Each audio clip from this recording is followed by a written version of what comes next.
الحمد لله رب العالمين والصلاة والسلام على سيد المرسلين نبينا محمد وعلى آله وصحبه أجمعين.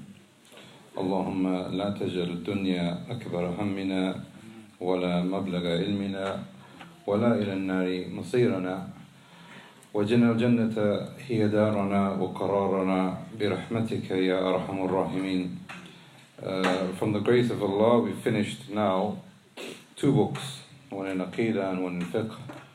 And with the little time that we have left before Ramadan, by the grace of Allah, we have the opportunity to take another book. And this book is entitled in English, The Transient Shade of the Dunya.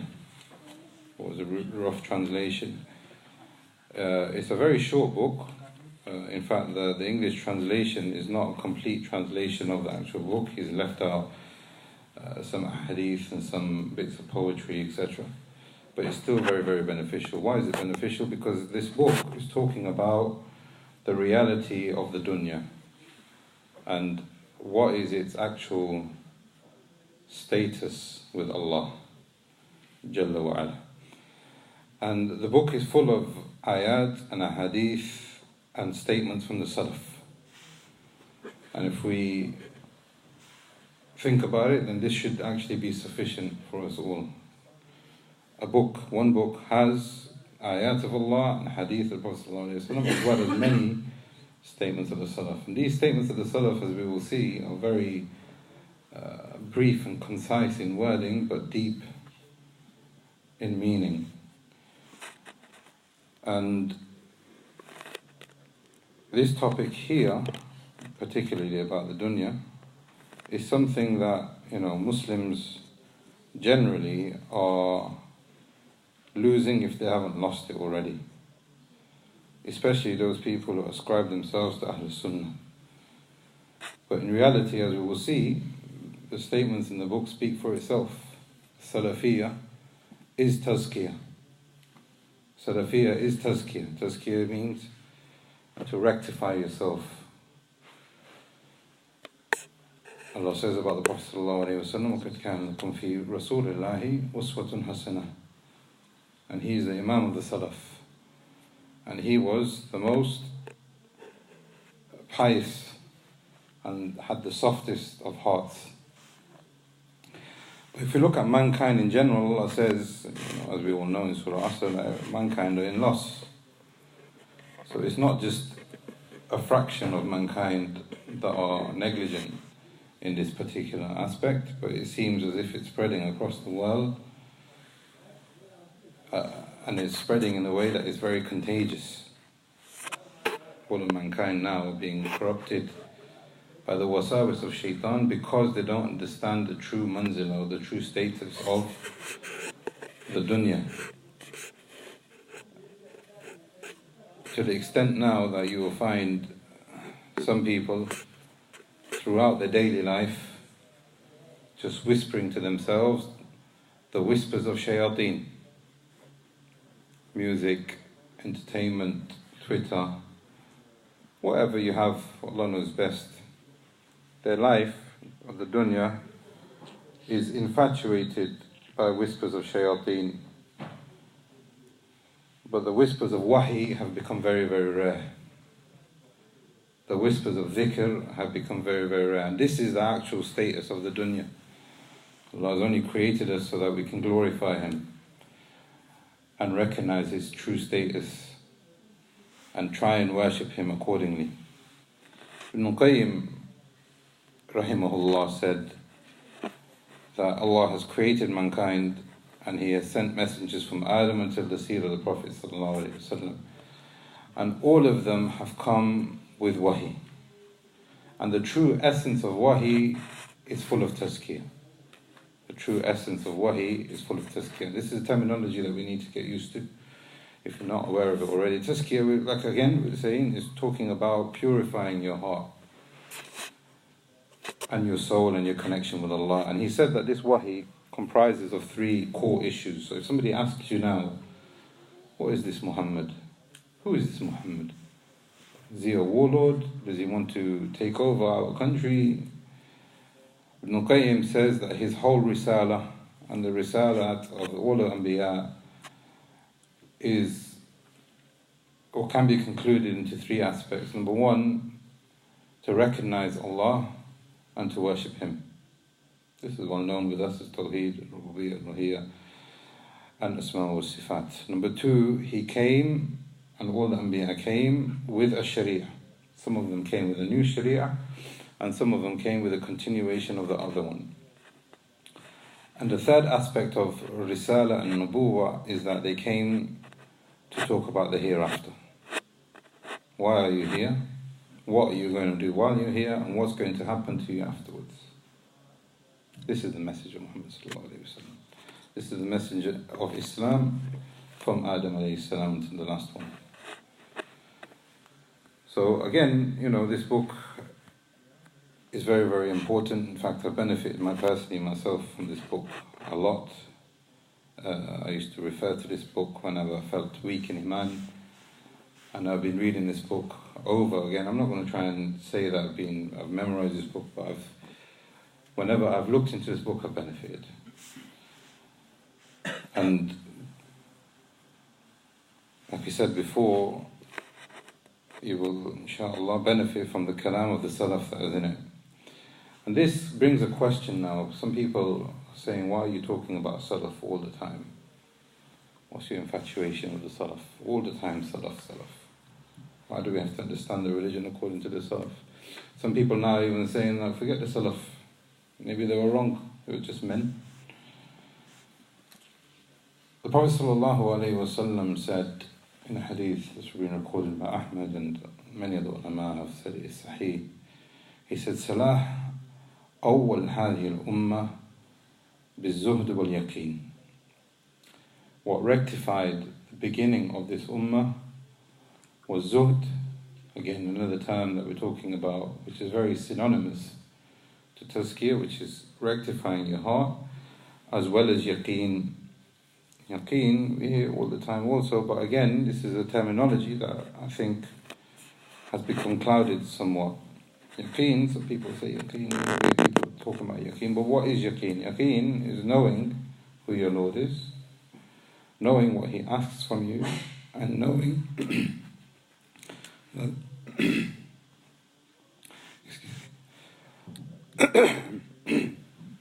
now there is going to be a recompense, either something which is good or something which is bad.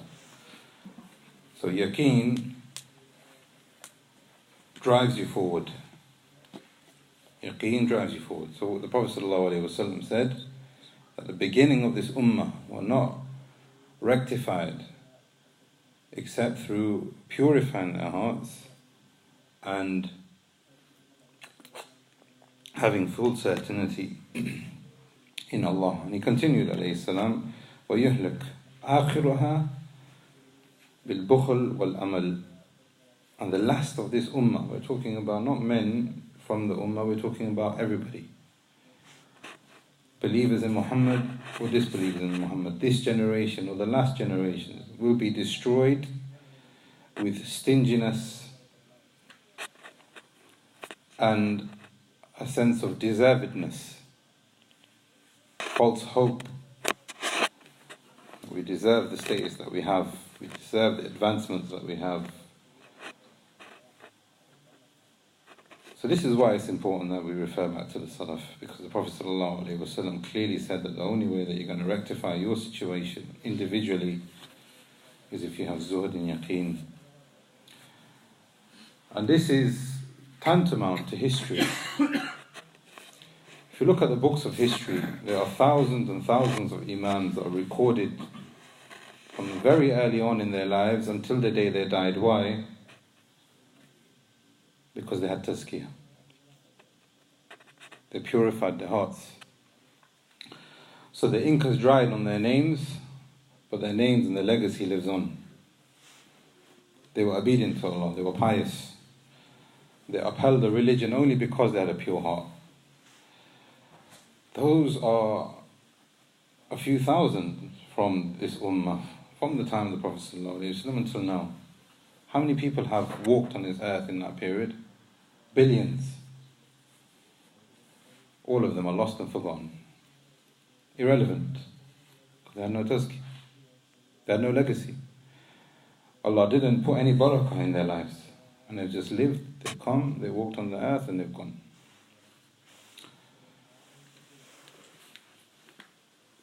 And in fact, some people are even worse, where they have absolutely no tazkiyah. And history has kept their legacy alive because of the fact that they have no ounce of tazkiyah at all. Some of the Mufassirun have said Fir'aun has never been praised about even one single thing. I think we mentioned this before. It's out of justice that even if you have a grudge against someone, you will say that, okay, at least he has something. At least he's done one thing good in his life.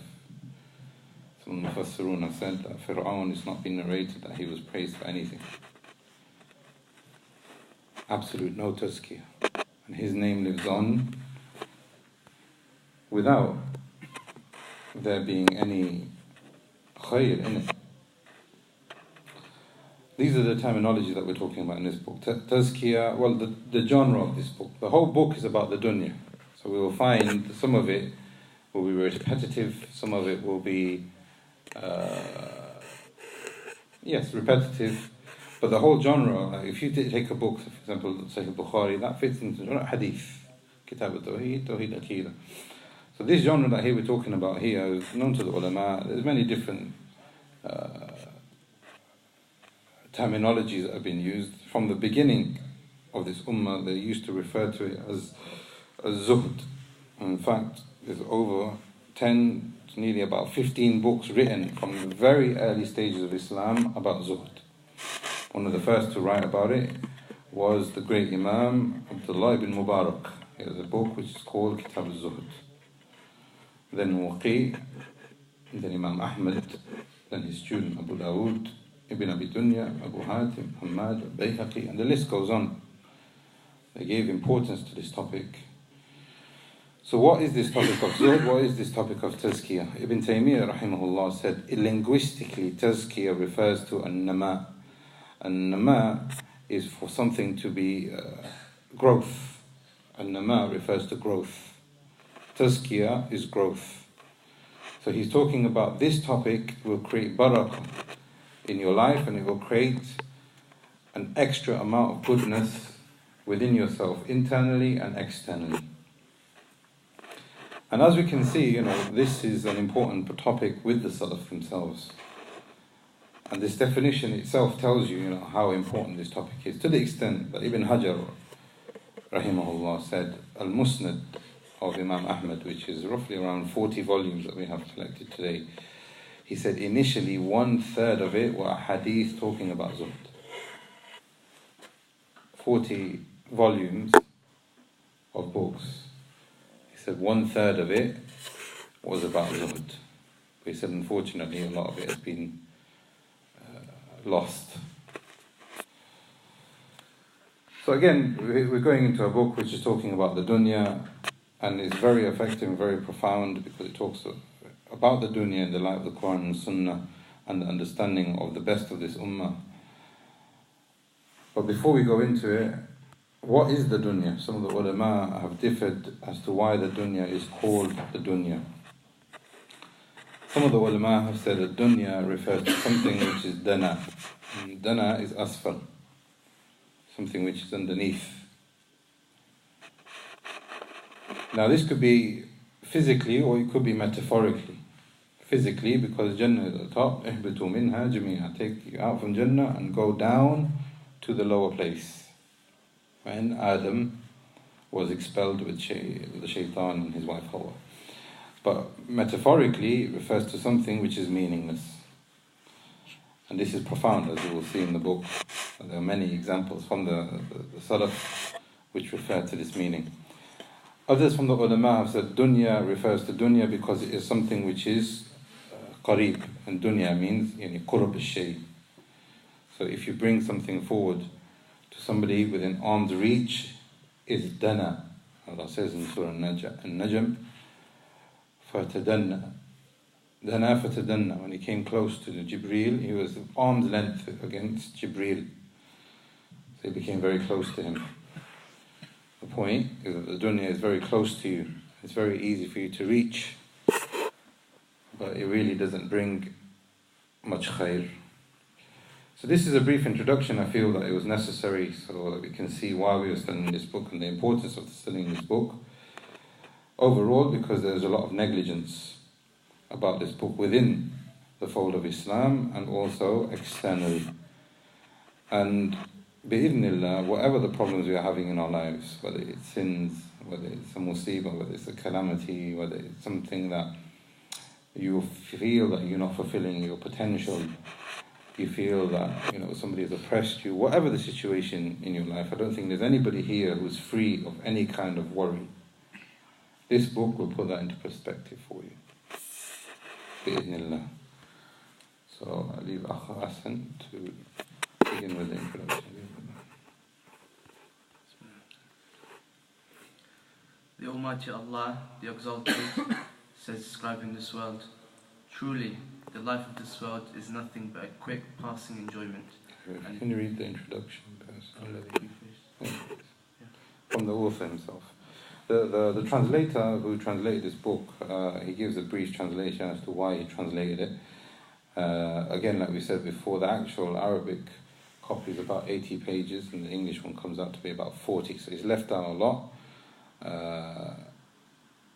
So that's the gist of what he said in the introduction. What the Shaykh said himself. All praise be to Allah, who has made this life a passage and the hereafter a place of dwelling.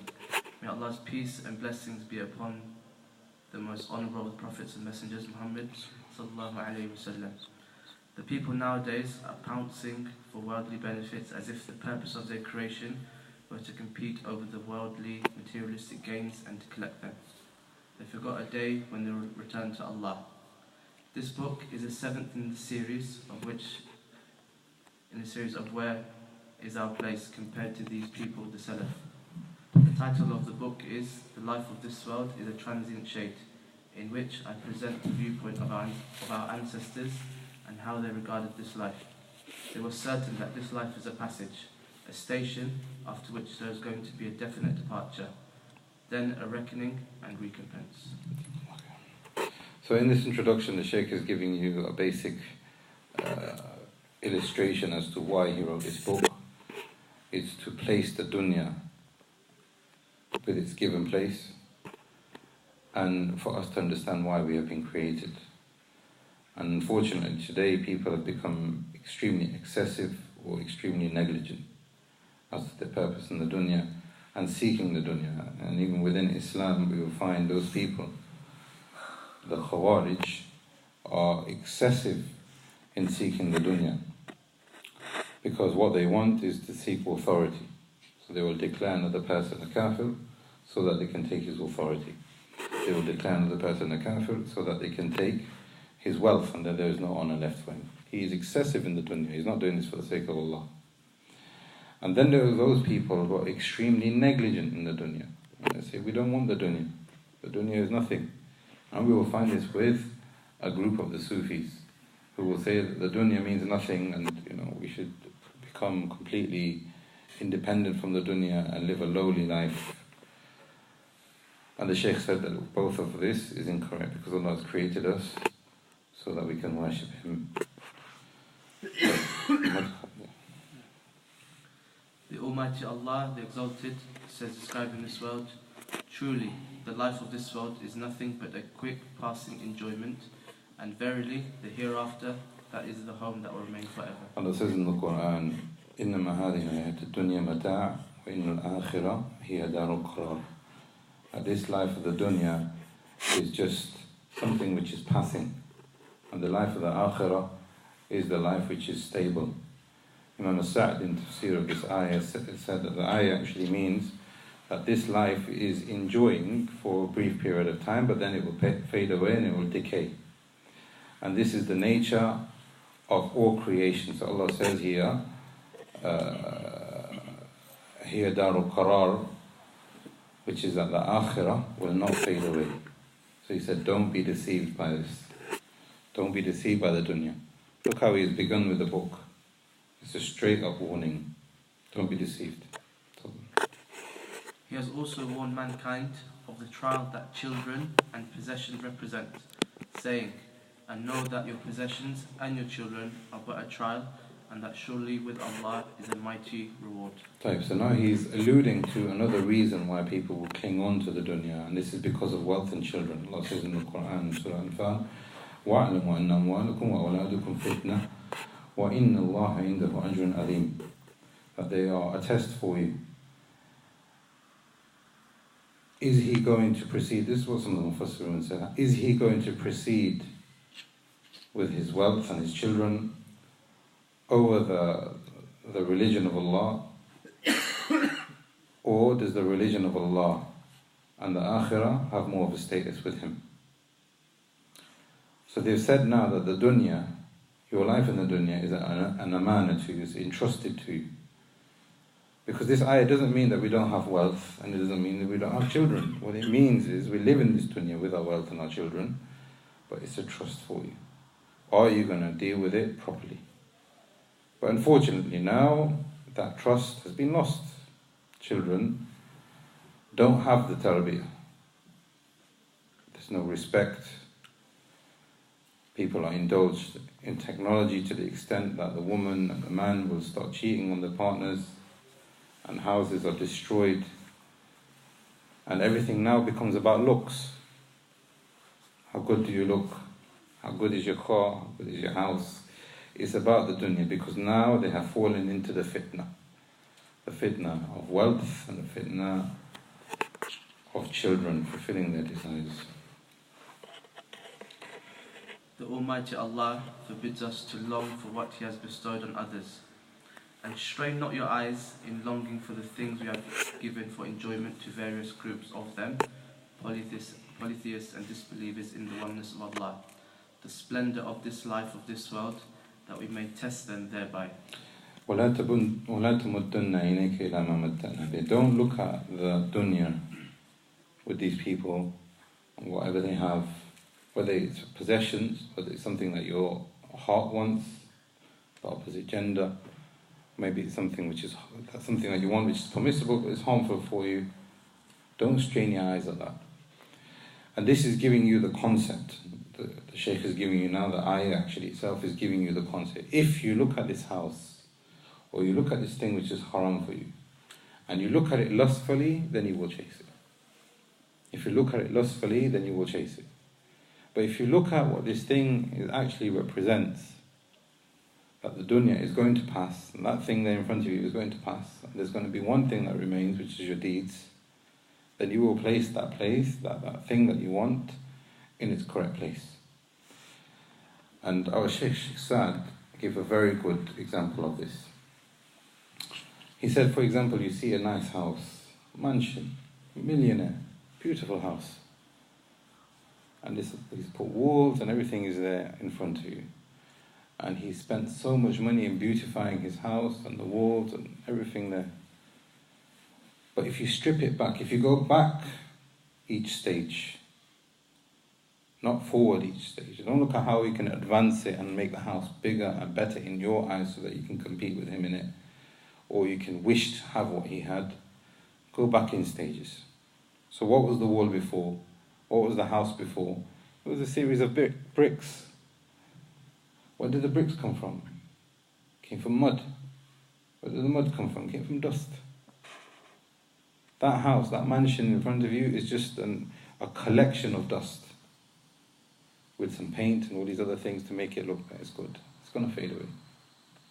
That woman that you see in front of you, what is she? At the end of the day, you go back, she's a mudqa, she's a alaqa, she's nothing. What are you going to do with blood? What are you going to do with bones? This is the reality of the dunya, my brothers. If you look at it the other way and say, look, there's a house there, or there's a woman there, make this a bit better, and then khalas, I'll be attracted to it. Or make this car a bit better, and I'll be attracted, and this is what I'd want to cling on to, then khalas, your dunya, you'll be enslaved to it.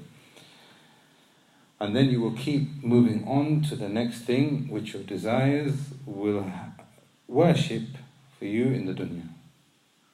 You're not going to give the dunya its true status. This is what Allah says, وَلَا تَمُدُّنَّ إِلَيْكَ إِلَى مَا مَتَّعْنَا بِهِ. We have given it to them, and it's a test. They should be guided by It doesn't mean that you don't have a nice car, it doesn't mean that you don't have a nice looking partner, etc. But it's a test. Are you going to use it for the sake of advancement for your akhirah or your advancement for your deen? And that's why the ending of this ayah, وَرِزْقُ رَبِّكَ خَيْرٌ وَأَبْقَى. Are you going to use it for hayat al-dunya, لِنَفْتِنَهُمْ فِي? Are you going to become trialed in it? Or something which is everlasting? There are many Quranic verses which dispraise the life of this world and invite mankind to exploit their efforts for the hereafter. Allah's Messenger ﷺ, blessings and peace be upon him, said, "My similitude and that of the life of this world is that of a traveller who took a rest at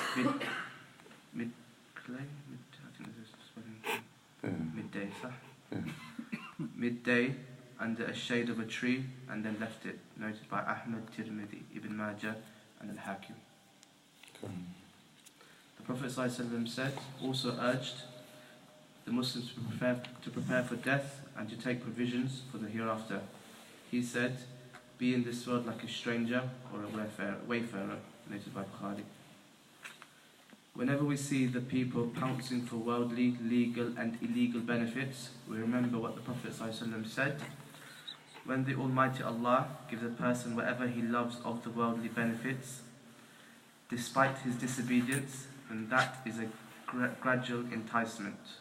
Noted by Imam Ahmad and Al-Bayhaqi. So now the Shaykh is saying that the Prophet ﷺ himself said that this dunya is a passing thing. He described it as if it's a traveller. He stops at a service station, fills up his petrol, and he moves on. That's the moment of the dunya. That's exactly what it is. And the Prophet ﷺ said in many hadith that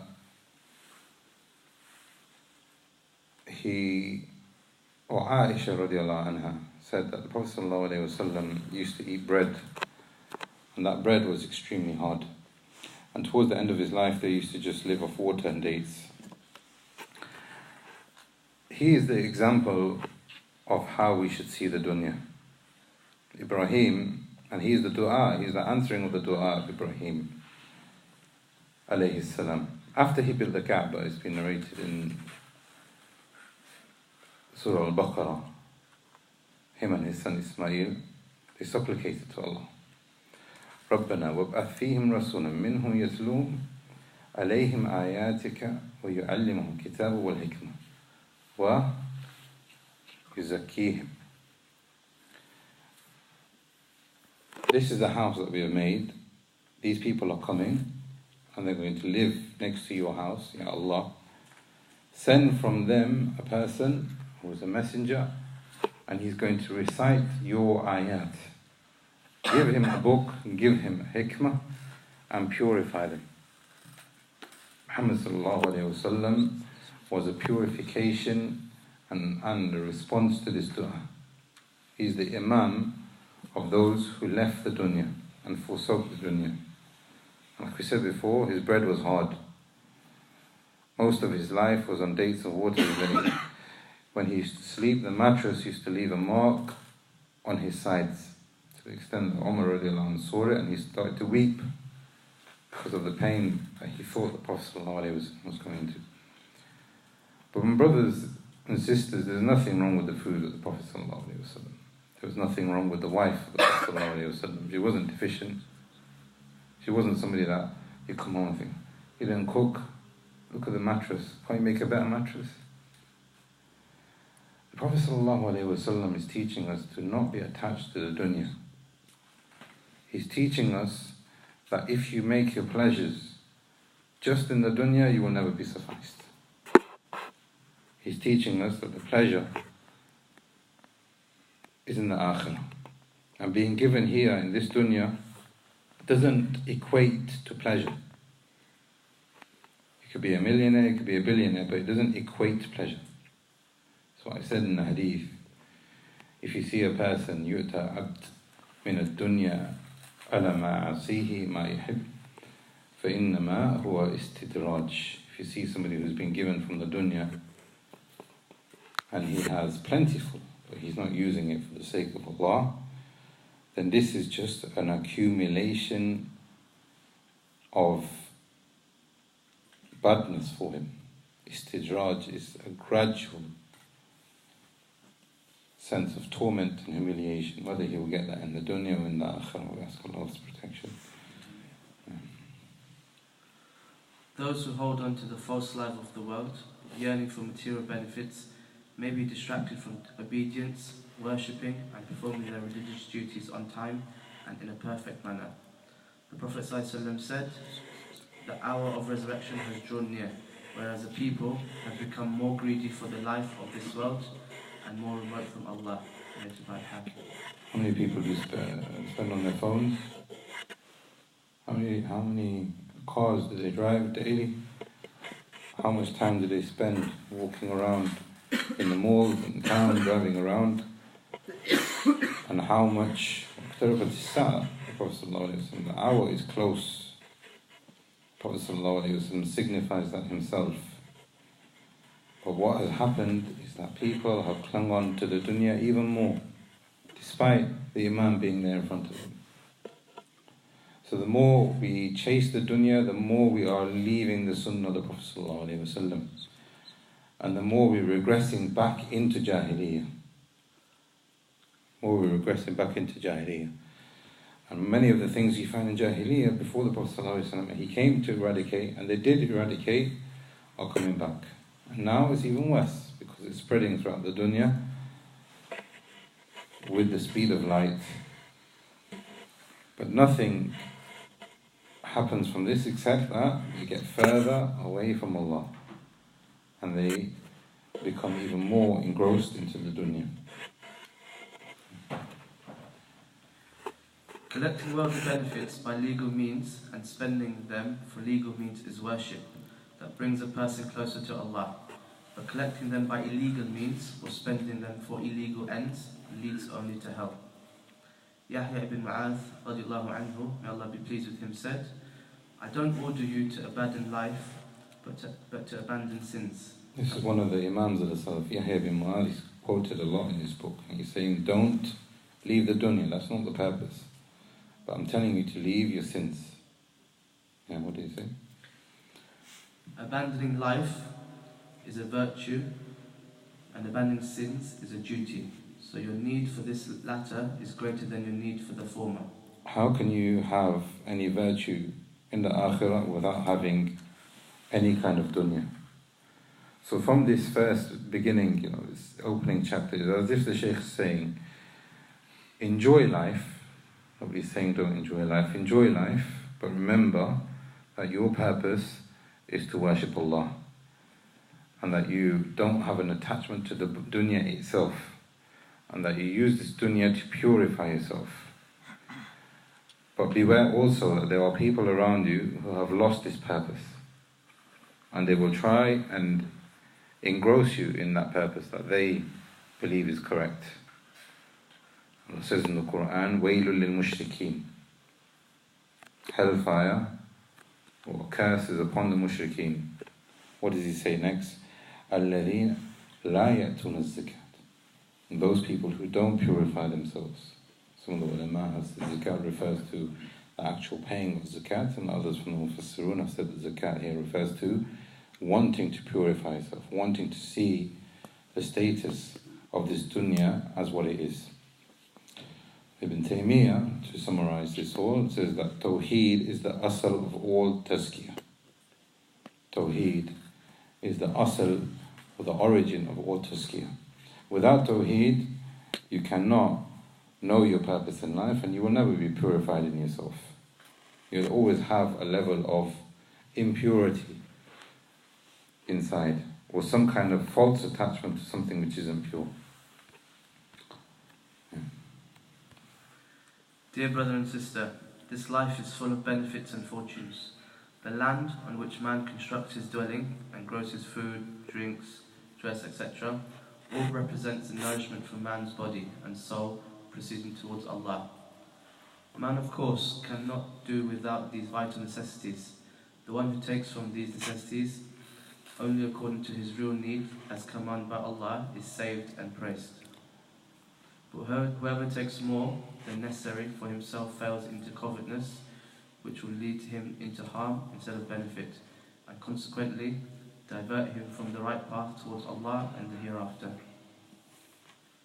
Likewise, taking less than the required of the worldly benefits is harmful because the human body needs to satisfy certain basic needs, and that will increase its capability to worship Allah perfectly. So in this particular aspect, when he's talking about a new topic, he will begin with saying, dear brother and dear sister. So he's alluding to a different perspective. So now he is talking about that this world is a place of establishment. You are on this earth, so we need to know how to deal with being on earth. So he's saying here that it's a place where we need to live, where we need to eat, where we need to drink, and we need these necessities. But whoever takes more than what he needs will open the door for him not being satisfied. Now the ulama have said that the Sharia comes with an objective from the maqasid of the Sharia. The objectives of the Sharia are three things. So if somebody asks you, what is the Sharia? Or why do you have a Sharia? The Sharia has come and has been categorized into three things. One of the things that the ulama have referred to is that it came to preserve the daruriyat. And the daruriyat are talking about the necessities. And this is what the Shaykh is referring to here, the necessities. The things you need to live. Your food, your drink, your relations, your religion, your aql, your honor. This is referred to as the daruriyat. Then there's a next stage that the Sharia came to preserve and bring ahkam connected to it, and these are the hajiyat. These are the things that you need, but are not connected to the necessities. So these are the things that you need to have a good life, but it's not essential for you as a human being to have that thing. But without it, you could lead to difficulty. And then there's a third category, which is the tahsiniyat, which basically beautify or facilitate even further the previous two, the necessities and the hajiyat. So the daruriyat here, again, we're talking about the aspects which are obligatory upon you. So the Sharia has come to categorize the daruriyat and the hajiyat and tahsiniyat. So the Sharia hasn't come to eradicate any kind of connection for you in the dunya. This is a wrong understanding of zuhd. So if you see a man who's a wealthy man who gives it all away, and this is, we would say, extravagance. Why are you doing this? Because the Sharia has come for you to use the blessings of this dunya in one of these three ways. Preserve the necessities, the human necessities that you need, or the things that you need to live a normal life, or the things that you are needed to have a better life which would facilitate the ones before. So for example, a mobile phone today would be a hajiyat. Without it, it would be extreme difficult. If you go back 10, 15, 20 years, this would be a tahsiniyat. This would be something which is virtuous. You don't really need it. Nobody else around you has it.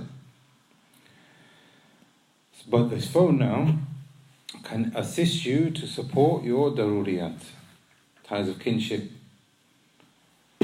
You put an alarm on it to wake you up for fajr, etc.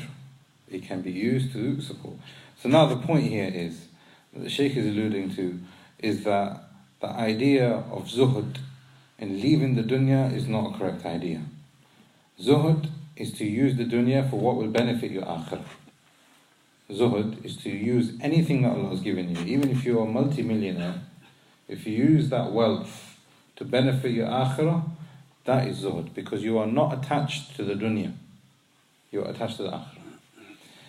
And there's another concept which is known with the salaf, which is wara'. And wara' refers to anything which you abstain from, which will cause you harm in the akhirah. Which will cause you harm in the akhirah. So Allah has given you £1 million.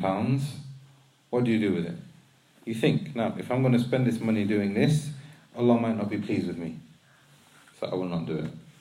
So this is the difference between the correct understanding of zuhud and wara and the deviated understanding. You have to live on this dunya, but you use this dunya to facilitate your akhirah. Now the Shaykh is going to give us some examples from some of the Salaf who gave us this meaning. Amr ibn Abdullah radiallahu anhu said, "The life of this world and the hereafter, in the heart of a person, are like the two scales of a balance. When the one becomes heavier, the other becomes lighter." And Hassan al-Basri was asked, "Who is going to cry more than the others on the day of resurrection?" He answered, "A man on whom Allah has bestowed His grace and who uses that for Allah's disobedience." So how can we give shukr for what Allah has given to us? They've said here that you have to have a balance. If you tip the scale on one side, then you'll be too much in the dunya. If you lift it up, then you'll be too much in the akhirah, forgetting your dunya.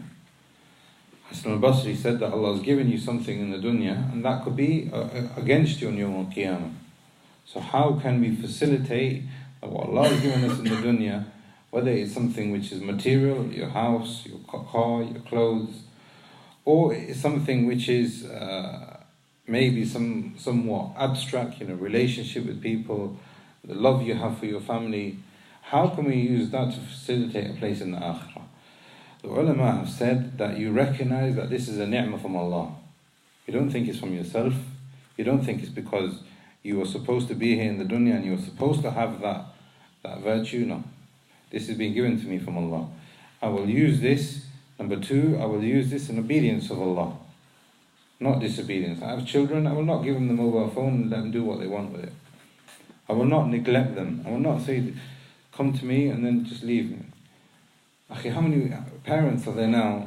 They got married, they had children, and then when the children come up to them and they're getting a bit older, leave me alone, I have no time for you. Now the child is not in an intellectual position to challenge you, but he is challenging you in his own way. What he is saying to you when he's tugging on your thobe, to asking desperately for your attention, mothers and fathers, is that, why did you get married? Why did you get married? Why did you do that thing on that night and bring me here? What's the point? Just for you to neglect me? What was the point? Now, you can't take me back because I can't go back. But why did you make that decision then, if you're not going to act responsibly now? Shukr. Realize that this wealth, these children have been given to you from Allah. Use it in obedience to Him. Everything has a right upon you, and proclaim His favours. These are the three aspects that the ulama have said in giving shukr for the ni'mah and the favours that He gives to you. If you don't do that, then it's not going to benefit your akhirah. Then there is a type of you using it for the sake of the dunya, or you being negligent of the akhirah. So this child who's come to you, you're responsible for him. Give him the mobile phone and he can watch whatever he wants on YouTube. Irresponsible. And you're not using your child out of the obedience of Allah. No doubt, the one who uses his money in this life in Allah's obedience, giving charity, contributing to the spread of Islamic knowledge, constructing mosques, is successful in directing this grace of Allah towards the right deeds that will definitely benefit him in the hereafter.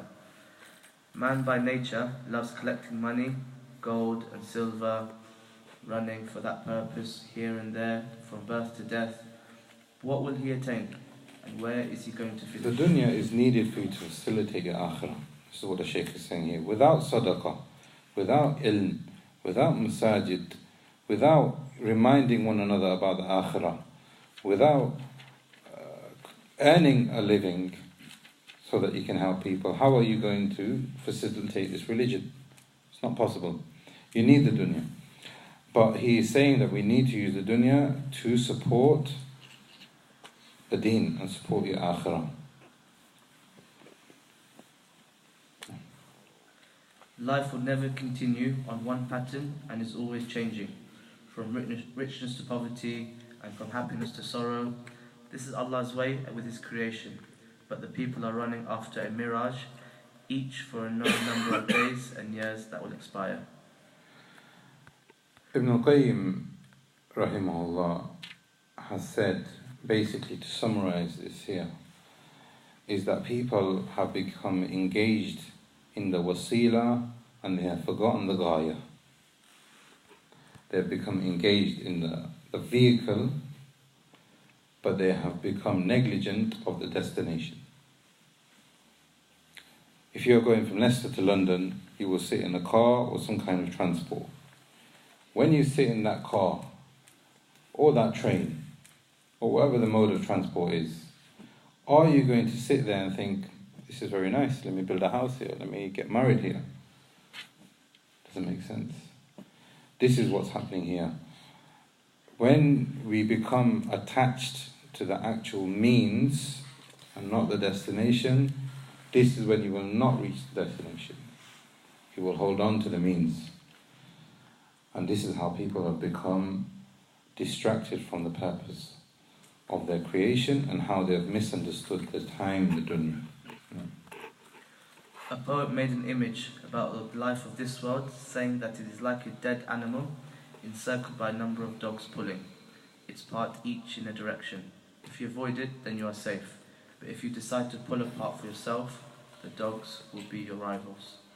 Khattab radiallahu anhu said, renouncing the worldly pleasures is a comfort for both the human heart and body. Al-Hasan radiallahu anhu said, I know some people who do neither feel happy for obtaining any of the worldly pleasures, nor feel sorry for missing any of them. A believer should not regard the life of this world as a home and a dwelling, but should consider himself a traveller in it.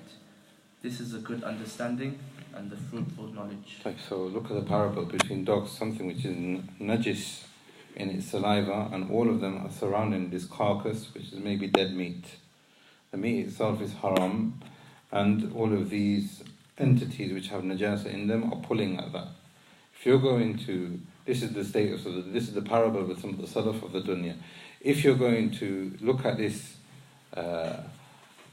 engagement and this challenging thing, you know what, I'm going to start challenging also, then you're going to reduce your level.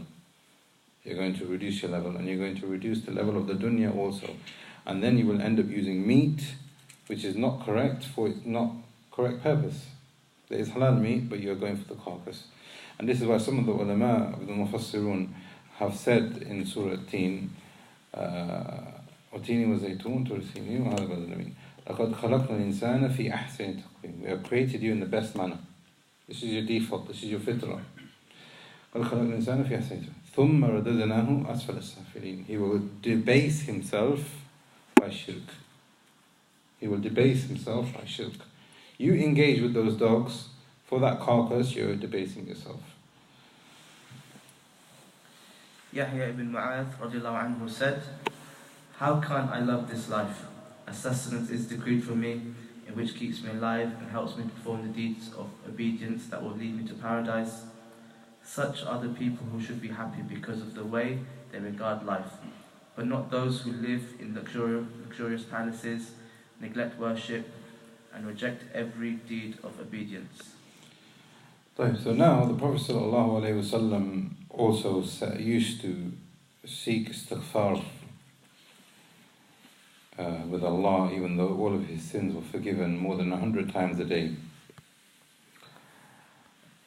He did this to show his ummah that this is how we should remember Allah and we should contemplate on our sins. But it wasn't also just for the sake of purification and tazkiyah alone. It's for the sake of giving a new perspective to life. That you are in this life because you need this life for your akhirah. But also, whilst you're in this life, from the moment you wake up in the morning until the moment you go to sleep, you are constantly reminded and going through a battle that this dunya is being used in an improper manner. And it's intensified now. So when you go back to making istighfar, you're going back to Allah and changing that perspective of life that you have in front of you.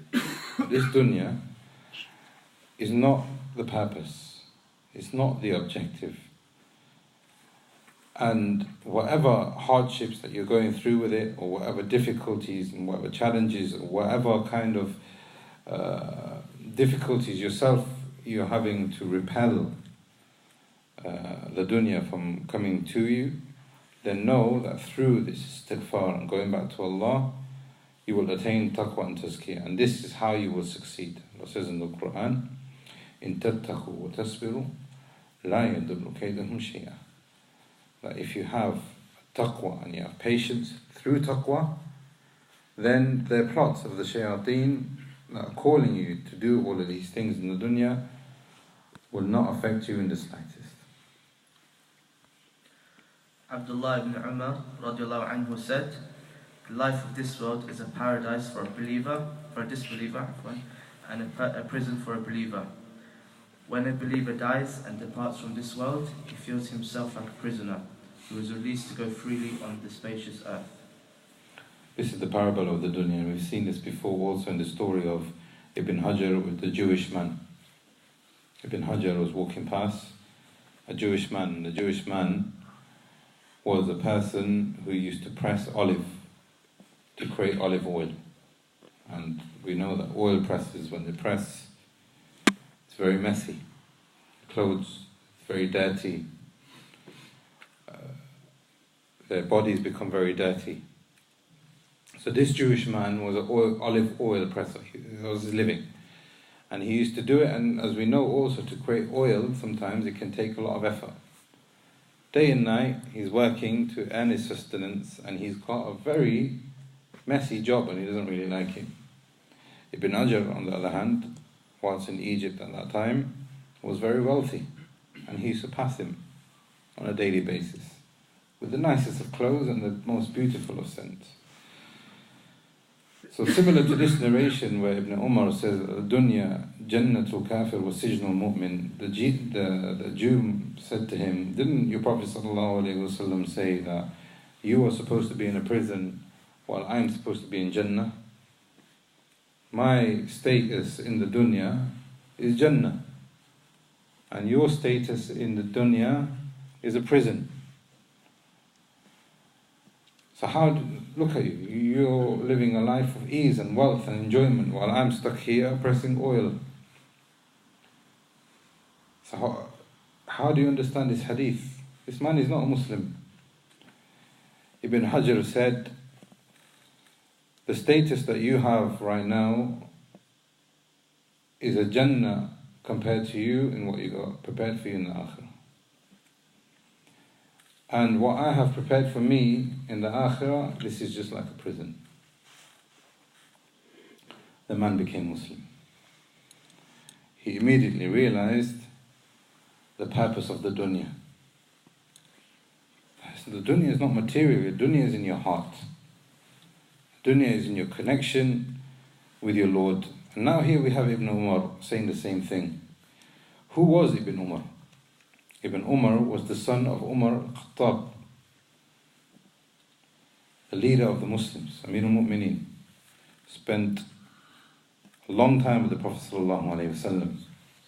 Shaitan used to flee from him. This man was extremely courageous and brave for the haqq. He was known as Al-Faruq because he couldn't differentiate between what is right and what is wrong. This is his son, Abdullah, radiallahu anhu. And Ibn Kathir says, in describing Ibn Umar, he said Ibn Umar was from the early companions. When the Prophet ﷺ went to Uhud, when he went to Ahzab, he was 15 years old. So after the Prophet ﷺ passed away, he was still a very, very young man. Very young man. So when he became older, he's already had the seed and the school of prophethood from a very young age. This is how he got brought up.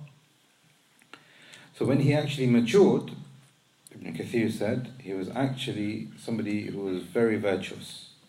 He was very wise. He was very mature, and he was a devout worshipper. This was the product of this hadith. This is the product of this school. This is the product of this university that Abdullah ibn Umar went to. To extend this a little bit further, Abdullah ibn Umar used to go for Hajj a lot. Just like the other companions. Abdullah ibn Abbas was known as one of the fuqaha of the Sahabas. Maybe if you like to say the second generation of the Sahabas. To the extent that all of the people knew that if you had ever had a mas'ala in Hajj, you go to Abdullah ibn Abbas. And he used to sit there in Mina, Makkah, and Muzdalifah, and he used to issue fatwa and he used to teach people about the rituals of Hajj.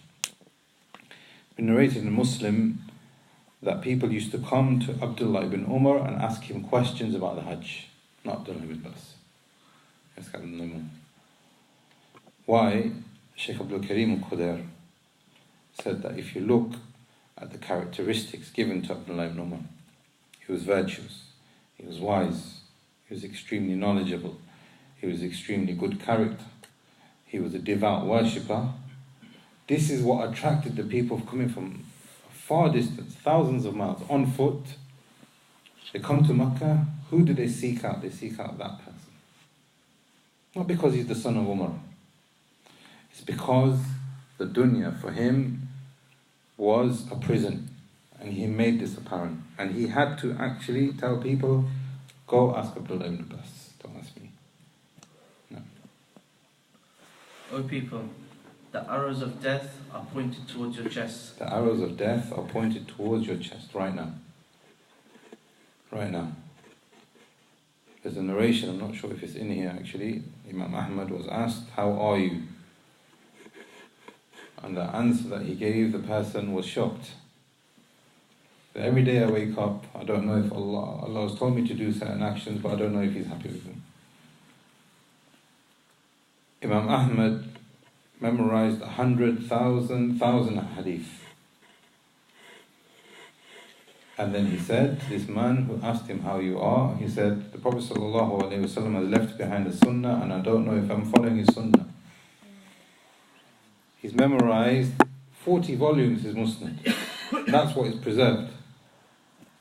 And he says, on top of that, I don't know if I'm following his sunnah. And then he said, on my right here, right now, on my left here, right now, there are two angels. This one's writing and this one's writing. And then on top of that, on top of my head, is the angel of death. And he's going to take it at any stage. But then, around me, Iblis. Come and do it. Just once. Nobody's going to know. Now it's even easier. Just lock the door, take your phone out, call whoever you want, do whatever you want. And then inside of you, on top of that, with these whispers, your nafs, human desire, is there. Even the ulama. And then on top of that, Allah is asking me, the messenger is asking me, the angels are writing, the angel of death is right there. Shaitan is here, my nafs is here. I have these little children coming, tugging on my thobe, saying, Baba, give me some time. Don't ask me how I am, I'm extremely stressed. The arrows of death are pointed towards your chest. So keep your eyes on them, my brother. The trap of hope is set in front of you, so beware of it. The trial of the life of this world have encircled you, so avoid failure in them. Don't be misled by your good condition, because it will vanish. The trap of hope is in front of you. You walk into it, khalas, you're stuck. This is the dunya. It will always make you feel that there is hope. Allah is calling you, Yadu ila Dar salam. He's calling you to a land everlasting. But shaitan will make you have hope. False hope in this dunya. And this is the trap. It's in front of you, so beware of it. The trials of the life of this world have encircled you. But don't fail. Because when you fail is when you cling onto the dunya. When you leave what is asked from you. Don't be misled by your condition, because it will vanish. No matter how wealthy you are, no matter how prosperous you are, no matter how happy you are with the dunya and not the deen, it will vanish. There's no doubt about that. Whoever thinks well of the outcome of this life takes the precautions, and whoever is certain about the long way he has to travel makes the preparation for that. O people, we have spent a long time in the amusements of this life, and our sins have accumulated on each other. Saying, prepare for your travel, there's a long way to go. Now, if you think about this on a daily basis, all of us came from the wombs of our mothers. May Allah preserve them, or have mercy on them if they have passed away. All of us came from a state of security. All of us came from a state of nurturing. Your mother looked after you, even when you were very, very young. Secure. Now, when you leave your house on a daily basis, you're leaving a place of security into unknown. You don't know who you're going to meet. You don't know what's going to happen. But you're going to a destination which is your university or your workplace. So you're going from a state of where you are known to another state where you hope to be known, or are known but hope to reach there. In that period, from A to B, when you're walking, even just down the street, anything could happen. You're walking past people you don't know. You're walking past cars, buses, you don't know what's going to happen. You're looking out, making sure that you remain safe. Because you know, while you're going from A to B, nothing is certain. Nothing is certain. But then when you arrive at your destination, you relax again. You see your friends, you take your coat off, you relax, you take a chair. This is the parable, my brothers. When you are here from the state of security, when you are walking in that path of uncertainty, that's where you are right now. So you need to take the provisions and look after yourself so that you reach the Jannah with care. Otherwise, you're going to get run over by that bus. Otherwise, you'll be late. Otherwise, you might never even get there. Otherwise, you might even think, I'm not going to work today, I'm going back home. You'll become lost. Your path is lost.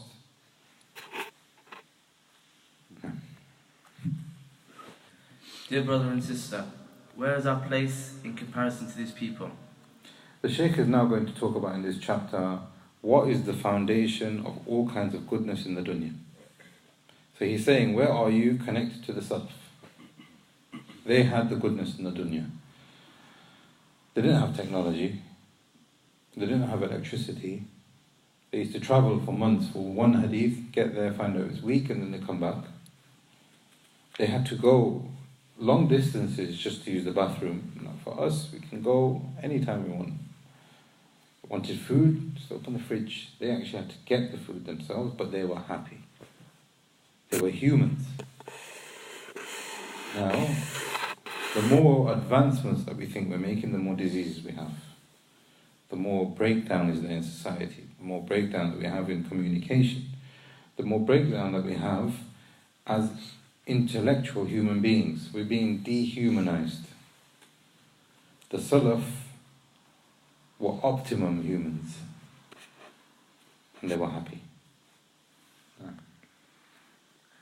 Narrated, Anas ibn Ayyad radiallahu anhu, I saw Safwan ibn Salim Salim, and it had been said to him, tomorrow is the day of resurrection. He would have not needed to perform an additional act of worship. He would not need to perform a additional act of worship. He realizes that tomorrow is his meeting place with Allah. With this opportunity, the hadith of Usama bin Zayd radiallahu anhu, who saw the Prophet sallallahu alayhi wa sallam, used to fast a great deal in Sha'ban. So he asked the Prophet sallallahu alayhi wa sallam, why is it that you fast so much in Sha'ban? The Prophet sallallahu alayhi wa sallam said, Rajab is a month where people take seriously, because even before in Jahiliyyah, they used to hold that as a sacred month. And Allah says that it's a sacred month in the Quran also. Ramadan is also a sacred month. But in between, you have Sha'ban, which is where we're in now. People become neglectful in Sha'ban.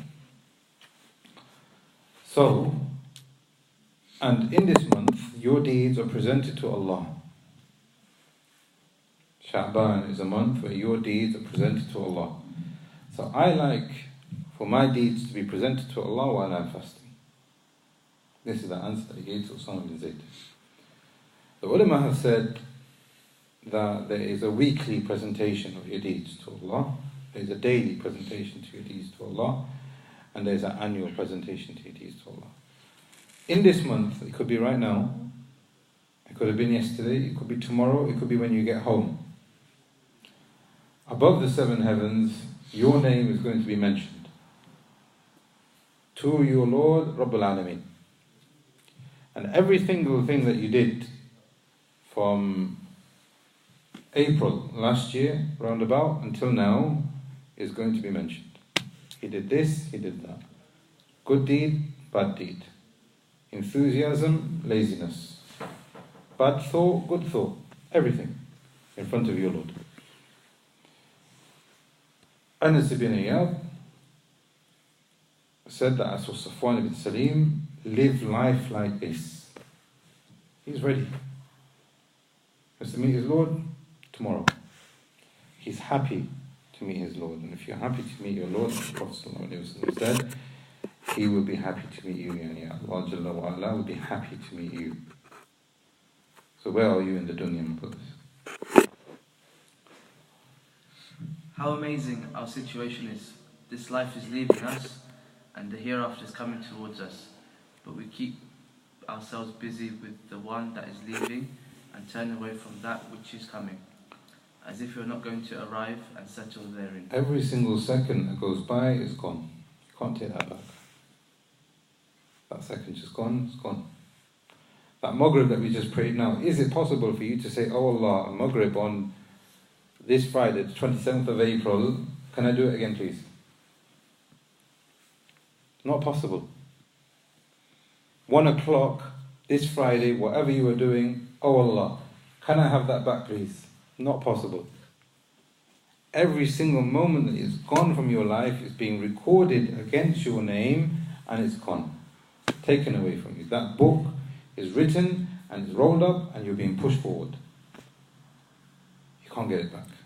How amazing is our situation. The life is leaving us every second and the hereafter you're being pushed towards every second. It's being scrolled up behind you while you're being pushed forward.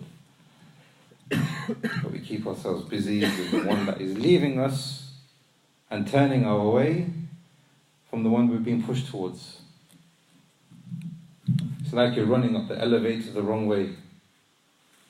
Dangerous. Umar ibn Abdul Aziz said. Umar ibn Abdul Aziz said in a sermon, the life of this world is not your permanent dwelling, because Allah has decreed that it should perish and that all its dwellers should leave it. How many a populated area that will soon come to ruins, and how many a happy resident will soon leave his residence. Allah says, the ulama have said that the Quran has been split into 3 topics. Tawheed, Ahkam, and how many populated areas have become ruined. This is the Quran.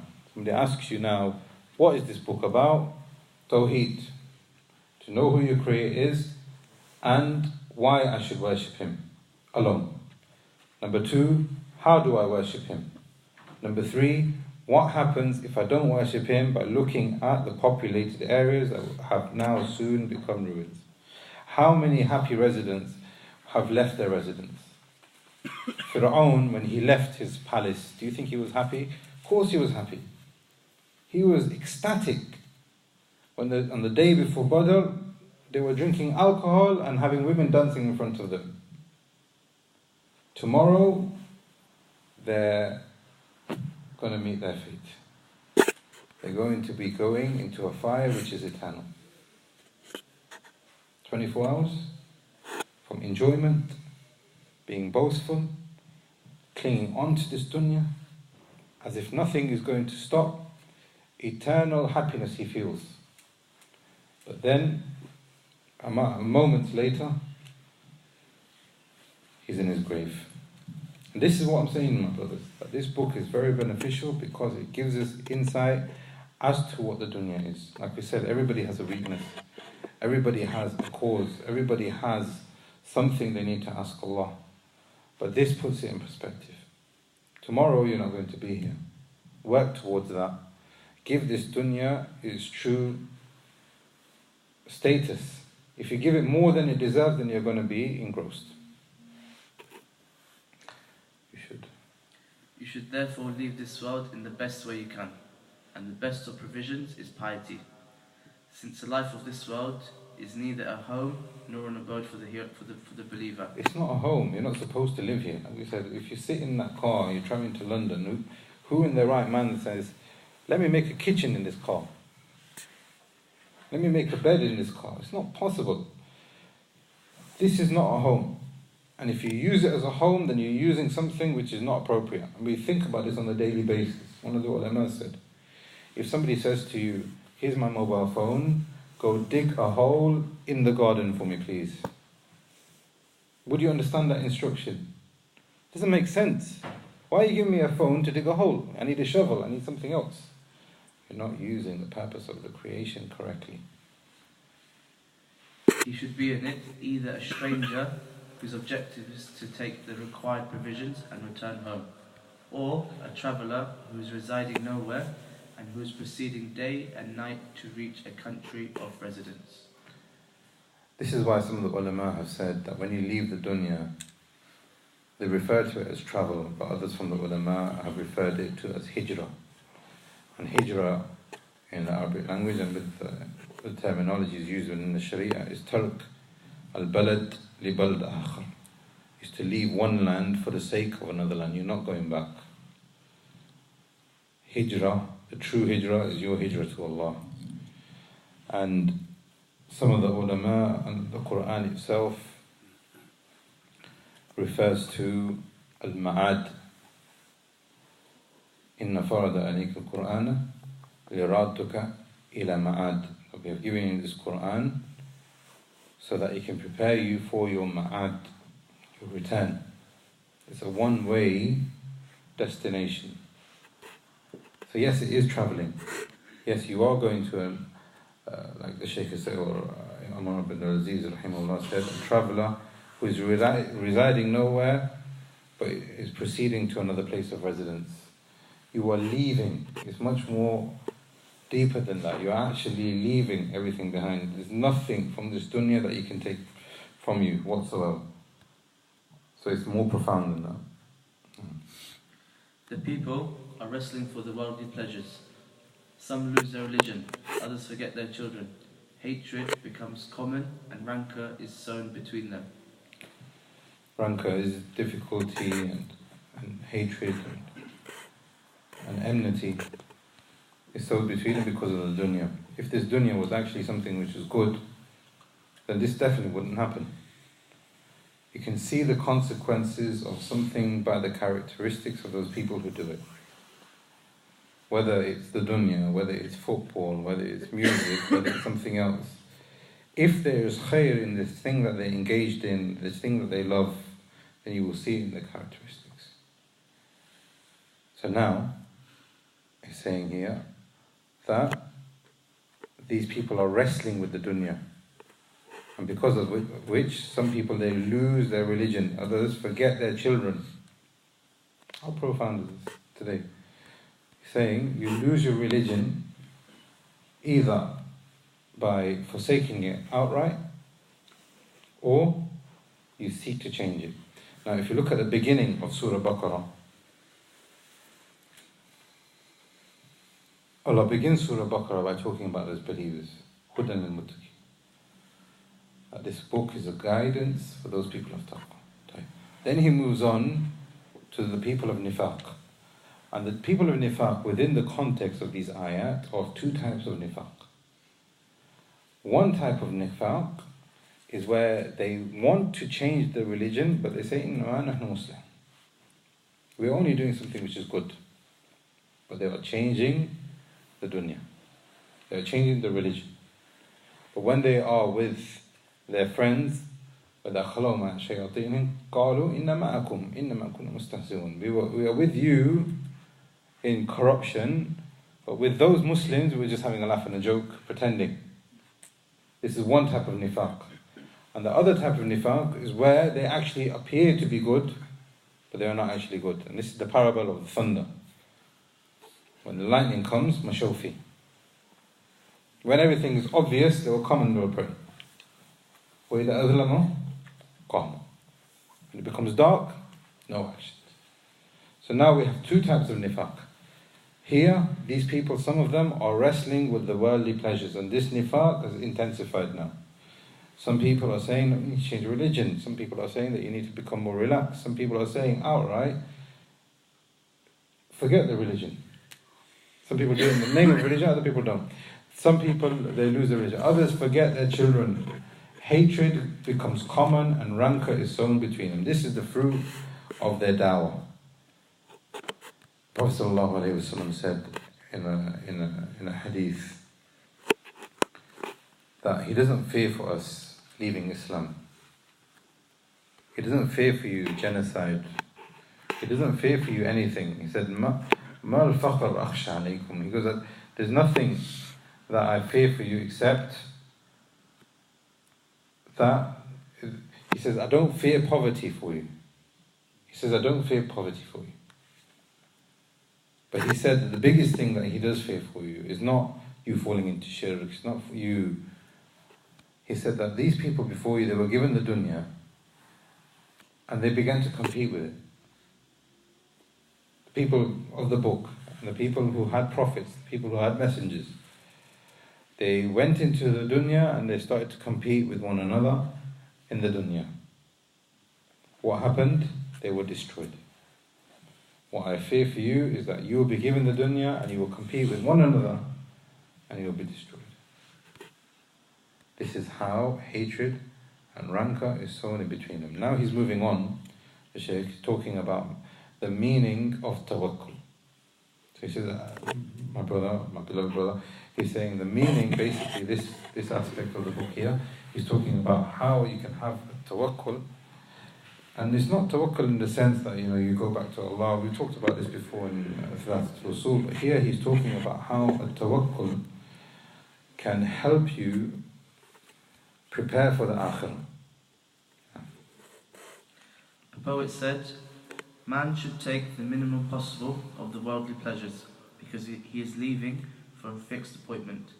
Turn his eyes away from this life and its ornaments.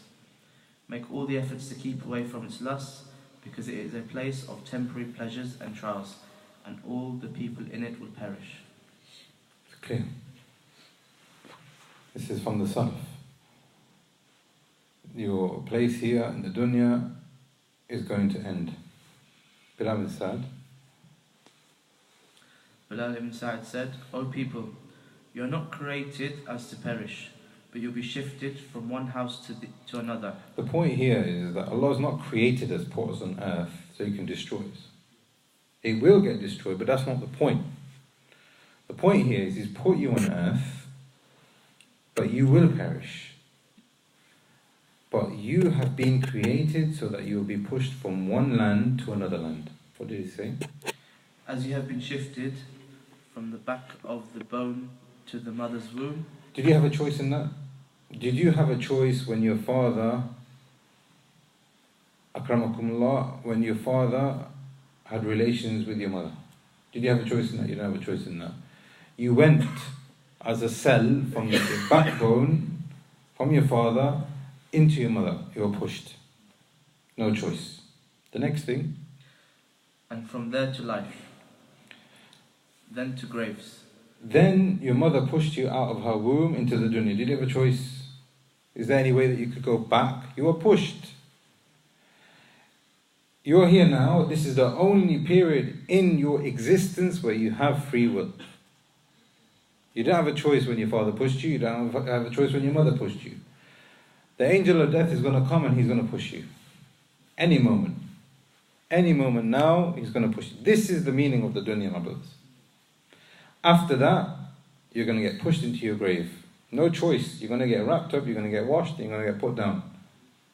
Your soul will come up and down and say, where are you going? Where are you taking me? Or maybe it will say, hasten me. Again, you have no choice.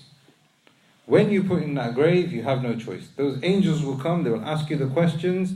Minimal amount of choice, but the implications, again, you have no choice. Either it will go confined, may Allah protect us, or it will be a garden from the gardens of Jannah.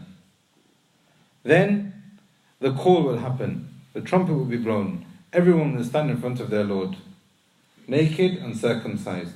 Why is that relevant here? Because that's the essence of the dunya. That's the essence of mankind. Every single one of us wants to look good. Every single one wants to compete with the other creation. You look at the woman, you look at the man, you want to become better. As human beings in this, on the Day of Judgment, all of that's irrelevant. Every single one of us will be standing in front of Allah with your imperfection, with your aura uncovered. Aisha radiallahu anha said, they're going to have the aura uncovered. When men look at women and women look at men, Prophet ﷺ said, the situation is much more dire than that, O daughter of Siddiq. Because this is the actual conclusion of the dunya. People are going to be standing in front of Allah with their full imperfection, naked, everything is bad. What is going to be the good and the bad on that day? If you did good in the dunya, then you'll have good in akhirah. Glad tidings. If the sister or the woman or the man went to the gym and he became very good in his physical appearance, went to work so he can have nice clothes, the nicest of cars, so he can attract all the women, or the woman on the other opposite side of it, on the Day of Judgment, the sun will be on top of his head equivalent to the amount of effort that he put into that. Sweat, pus, whatever it is, that's going to be exerting, coming out from him. This is the conclusion of it. So don't think that in this dunya, they're putting all that makeup on them, putting all that cosmetics on men and women. This is just an example. I'm not talking about this is the only thing, the only fitna in the dunya, but this is just an example. And it's one of the biggest fitnas that the Prophet ﷺ said. The biggest fitna that I fear for this ummah is the women, nisa. But on the Day of Judgment, it's all going to be clear. Their characteristics and their actions. Again, you will not have a choice. You will stand in front of Rabbul Alameen in the allotted place, where Allah tells you to stand on that day after you've been resurrected. That's where you will stand. Not a moment, not a centimeter to the right, not a centimeter to the left. Again, no choice. You will stand in front of your Lord and He will reckon you. And then either one of two ways. Again, no choice. That's what Bilal is saying, rahimahullah. And from graves to resurrection, and in the end to eternity, either in paradise or in hell. Again, you won't get your second back. You won't get Salatul Isha back. You won't get Fajr back. If you pray, you pray. How do you pray? These are just salawat. But we're talking about everything in between. Every moment of your life, you will not get that back. This is your moment of free will. And then there's going to be a time when the conclusion is set. That's it, you've had enough. Playtime is over. And you have no choice. And now you're going to be driven again, just like you were driven before. Hassan. Al-Hassan said, beware of the diversions of this world, which are many. If a man opens a door for diversions, then that door may open 10 others. One of the biggest characteristics of human characteristics given in the Quran is that they use their time properly. A human characteristic is that you use your time properly. A characteristic of dehumanization is when you don't use your time correctly. Allah says in Surah Nur, Fi buyutin, adin Allah, that Allah has houses and He wants those houses to be preserved with the dhikr of Allah. And turfa wa yudhkar fiha ismuh, yusabbihu fiha bil quduwi wal asr. You establish your purpose of life. Praying the salah in the morning, praying the salah in the evening. These are just examples. But then what does Allah say next? Rijal. Allah says these are men. They are humans. لا تلهيهم تجارة ولا بيع عن ذكر الله. They are not diverted, like Hassan al-Basri was saying, from trade, from the fitna of the dunya, in making the dhikr of Allah, wa iqam as-salam. The ulama of tafsir have said iqam as-salam means establishing it properly, not just praying. Allah doesn't say pray, commanding you to establish it with His arkan and shurut, and to establish it correctly. Wa ita'iz zakah. And what is the conclusion in this ayah? يَخَافُونَ يَوْمًا تَتَقَلَّبُ فِيهِ الْقُلُوبُ وَالْأَبْصَارُ. That he fears the day that he will go back to Allah. This is what Hassan al-Basri is also saying. That humanistic, that you are truly a human being is when you use the dunya properly. When you seek to use the dunya in a way that is not proper, then you lose that humanistic element. And then you become animalistic. Ibn Samak said, whoever tastes the sweetness of the life in this world for his inclination towards it, will also taste the bitterness of the hereafter for turning away from it. Dear brother and sister, it is important to know that what Allah wills becomes a reality, and what He does not will never take place. Be certain that good deeds are a grace from Allah, for which you have to thank Him and invoke Him not to interrupt them. So the ulama have said that when you come to worship Allah, you do it in the best of manners. This is based on the Prophet ﷺ, who said that when you hear the call, إِذَا سَمِعْتُمُ النِّدَاءَ, then come to the masjid with sakina and waqar. Right? You come to the masjid, come with tranquility inside and outside. Why do you come to the masjid with tranquility inside and outside? The Prophet ﷺ said, "La tusri'u," don't hasten to the masjid, don't run to the masjid. And many of the ulama, Ibn Rajab and others from the ulama, have given different reasons as to why the Prophet ﷺ said, don't run to the masjid. Reason is that when you come to the masjid, you are walking to your king. So walk with humility, walk with concentration, walk with submissiveness. If you run to the masjid and you come out of breath, you come to his house smelling of sweat, you barge yourself into the masjid, you're not respecting it correctly. Ibn Samak said, whoever tastes the sweetness of this life in this world for his inclination towards it will also taste the bitterness of the hereafter for turning away from it. People become negligent in this aspect. And when they worship Allah, they don't worship with khushu', they don't worship with specific. And these are some of the best of people in the dunya. Imagine those people who don't. And that evil deeds are of His punishment. So you should pray to Him to protect you from them, and not to abandon you to yourself in respect of performing good deeds and avoiding evil ones. This is one of the biggest things, that when you think that you are self-sufficient, when you think that you are guided because you feel that you are guided, when you think that you are guided because you're born into a Muslim family, whatever aspect that you have on this, guidance at the end of the day is from Allah. And He is the one who chooses who He guides. And who's to say that you will die upon guidance? It's a favor. So just like any other favor, you need to treat it seriously.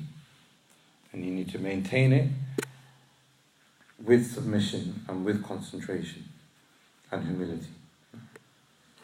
Ibrahim ibn Adham was asked, "How are you?"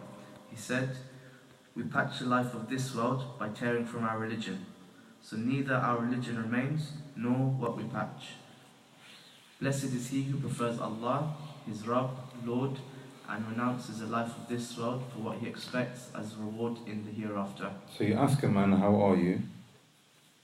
And he says to you, basically, that we are chasing the dunya and we are leaving the akhirah. But there are other people who are chasing the akhirah, but the dunya is chasing them. One or two types of people. Look how you live in the dunya. Are you chasing the dunya and you will never be able to grasp it because it's a dana, it's too low, it's close but you can't get it? Or are you chasing the akhirah and you're repelling something which is just dust? It's just blood and bones. But also, going back to the point that we talked about before about guidance, It's very important for us also to realize that pride takes away tazkiyah. Pride takes away tazkiyah. Some people are Salafi, they're very proud.